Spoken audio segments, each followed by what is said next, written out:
Hello there, metalheads, and welcome to a new episode on Metal Verbalizers.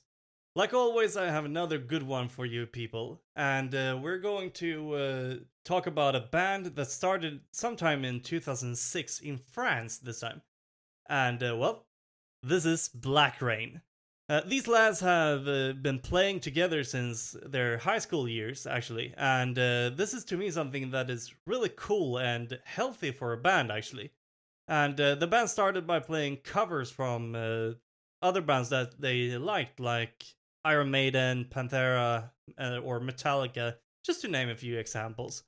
And 6th of June 2006, they got together with according to them, a crappy label. This was something that was a start for them as their own band with like their own songs and instead of covers. And totally inexperienced, the band set out on a tour in Japan where they met a local agent by the name of Uchida. I hope I pronounced that somewhat correctly. He taught them a lot about how to behave on stage and to make a good show. He taught them how to move, how to do a set list, and maybe one of the most important things actually, how to talk to a crowd. And every night they ended up by going to a bar in a town called Shinjuku. And this is where they discovered bands like Hardcore Superstars. And they discovered music with big catchy choruses inspired by the 80s, but with a modern touch. At this point, they knew that this was the path for Black Rain as well.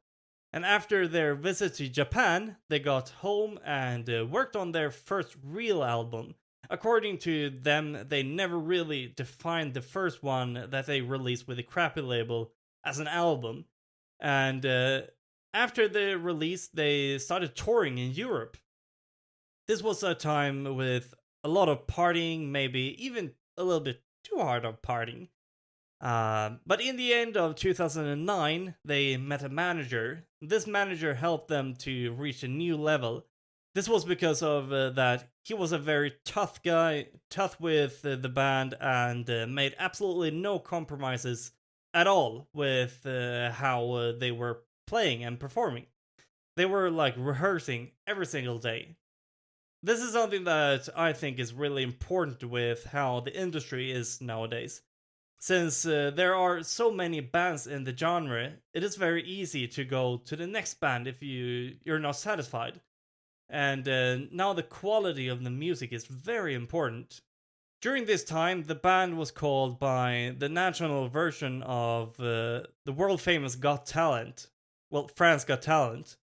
They actually saw some success in the show and reached the final and placed fourth, actually.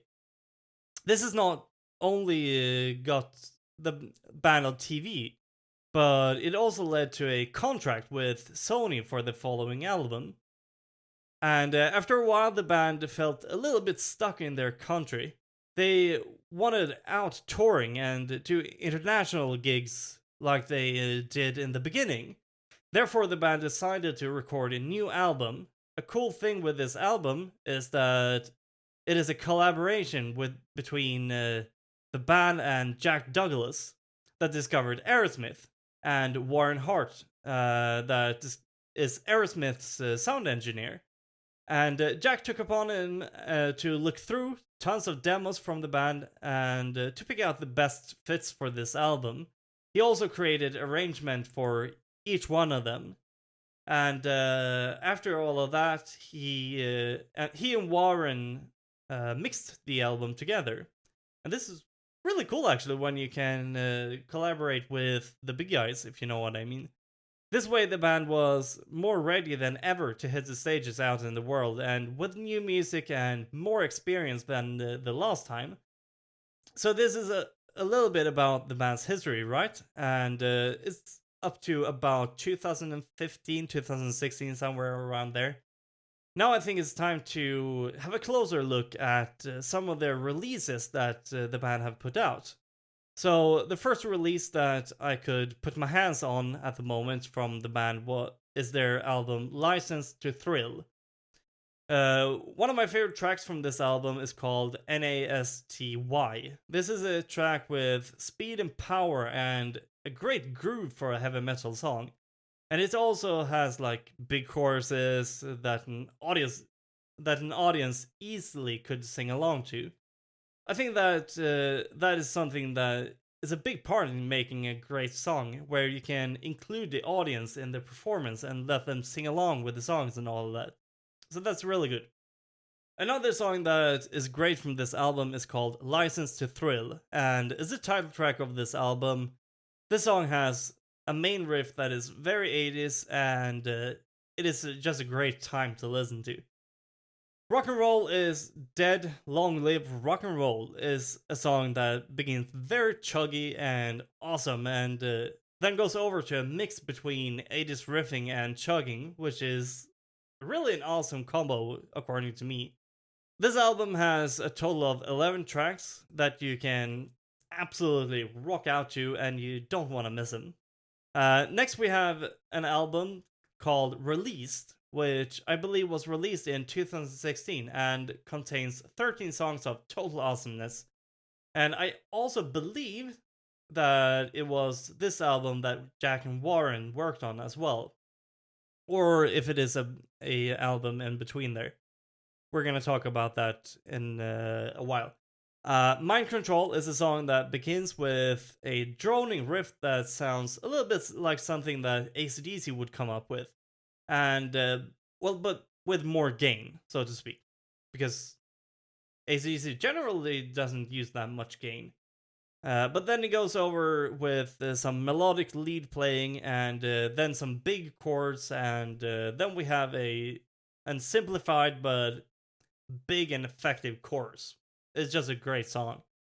Killing Me starts off with some synths, and they will follow through the song as well in different shapes and sounds. And this song also has a very melodic chorus where the guitars play the melody through. Puppet on the String is also a fantastic song where we get some riffing higher up on the neck, actually, and we also get some piano in the chorus. I would say that this is a song that has a perfect mix between classic heavy metal and hard rock. And like I said, this album has 13 tracks of total awesomeness, so there are 10 more great songs for you to discover in there. And for the next release, we had to wait until 2019, I believe, where we got singles that led up to another album. So, well, let's talk a little bit about the singles. The first singles, I don't really know which order their singles were released in, but the first one that we're going to talk about is called A Call from the Inside, which is generally a slower tune, but with chorus where they kick it up a few notches and kick it into overdrive. And then we got a tune called Hellfire. This song got some serious Mötley Crüe vibes in it, and I think that Mötley is really great. So this song really vibes with me. The last single that was released is called Dying Breed, where here we speed it up again, and we get some good old na-na-nas and some call and response between the instruments and vocal. This is one of those songs that goes into my playlist, at least. And this is a song that is going to be played more than twice. At least for me. On the final album, these were released together with 9 other great rocking tunes that you just have to check out. And, well, the latest release from the band was a single called Untamed. And that one has been released this year in 2022. This song has some serious heavy riffing and almost to Accept vibes with it, which is awesome in my ear holes at least. And Accept is one of the bands that I enjoy really much to listen to as well. And this is a single that is, as far as I know, going to lead into an album by the same name. And this album is, according to the band's webpage, going to be released sometime in November this year. This is obviously just half of their albums. The band has so far released 6 albums, and the new one is going to be the 7th in the line. All of these albums you can find on the band's official webpage, and they have written down more exactly the release dates and all of that stuff. So that is something that you're gonna have to check out on their webpage, because on Spotify we can only find the releases that we have been talking about right now. So I can really suggest checking out their webpage and check out the rest of their music as well. But to wrap things up, I think that this is one band to have our eyes on, and it is pretty hard to place this band in a specific genre because they aren't really focusing on one, it feels like. Then again, many of these songs sounds more towards somewhere in between 80s classic heavy metal and hard rock. So if you like those genres, I would say that you might like Black Rain as well. And if you like Motley Crue and similar bands, I think that you're going to like Black Rain. But they have quite a wide sound, I would say give them a shot. I think that you might find something that you really like. And I think that the band does a great job with making new music, so all of that's good stuff. And if you like this band, I would like to really encourage you to follow the band on their social medias and looking into getting your hands on their music, because social media is going to help the band to reach out to more new people, and it's just nowadays it's just a great way to help the band to reach out. And well, if you like what we're doing here on Metal Verbalizer podcast, please follow us on our social medias as well to get updates on what band we're going to talk about next.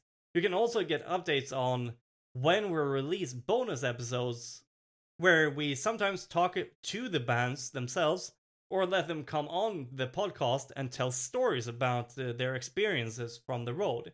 And that's something that can be a really good time. But anyways, I think that's all for me. Thanks for listening. I've been Erik, and have a good one. Bye for now.